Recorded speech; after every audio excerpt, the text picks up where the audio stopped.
सोलापूर मंगळवेढा राष्ट्रीय महामार्गावर रविवार दिनांक 19 रोजी दुपारी इंचगाव बेगमपूर दरम्यान झालेल्या भीषण अपघातात शिक्षक जागीच ठार झाला तर दुसरा गंभीर जखमी झाला। पिकअपनं दुचाकीला मागून जोरदार धडक दिल्यानं ही दुर्घटना घडली।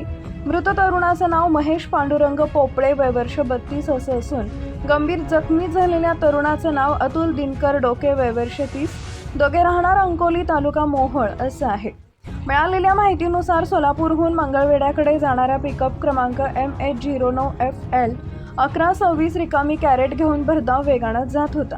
त्याचवेळी अंकोली येथील अतुल डोके आणि महेश पोपळे हे दोघे मित्र MH12KS 6883 या दुचाकीवरून बेगमपूरच्या दिशेनं जात होते।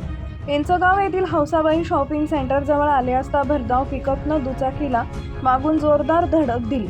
धडकेचा एवढा जोर होता की दोघंही रस्त्यावर फेकले गेले।